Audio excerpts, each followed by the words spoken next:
Now, you will have heard that impeachment proceedings, or at least the inquiry, is now being started up in the United States by the Republicans in the House to potentially move towards impeaching Joe Biden. Now, of course, you need 60 votes in the Senate for that to happen, and just like it wasn't going to happen for Trump, it won't happen for Biden. So it's all about what the House does.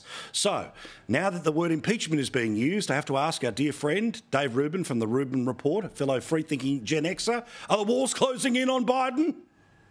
Paul, the walls are never closing in on Democrats because, as we've discussed before, Democrats have the one great privilege of America, which is democratic privilege. It means that if you have a D next to your name, you can get away with pretty much anything. And look, the impeachment in and of itself, now that McCarthy is moving ahead with this thing, it will not go anywhere. As you just pointed out, when the Democrats did it against Trump, they didn't have the Senate, so we sort of knew it wasn't going to go anywhere. And this isn't going to go anywhere because the Democrats, the Republicans don't have the Senate. So it's the same game.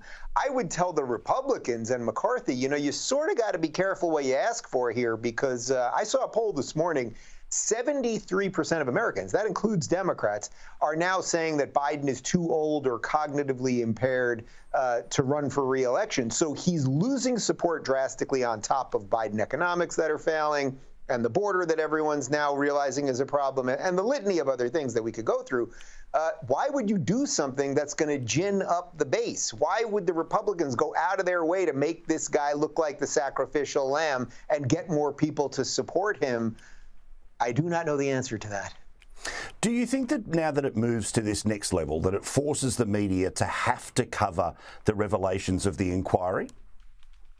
So that might be it, right? That might be it. That if nothing else, McCarthy's calculation is, okay, we know we have this smoking gun here. We know that Hunter Biden was working for this Ukrainian energy company. We know they were funneling money to Joe Biden. We know that Hunter got the job because of his dad's connections as vice president at the time, et cetera, et cetera. Right-wing media, or Paul, whatever you want to call guys like us, I don't even think it's right-wing media, sane people or people that are somewhat awake know about it and care, but how do we burst this thing forth to the mainstream? So maybe McCarthy's calculation was just that. Oh, we know we're not going to get the conviction on this thing. It's not like Biden steps down or something like that. And by the way, if he did, then you get Kamala. So it's not like things are magically better. But maybe the calculation is, oh, we can shine such a spotlight on this thing. They'll have to talk about it. And maybe that at least wakes some people up to the Democrat, specifically the Joe Biden family corruption.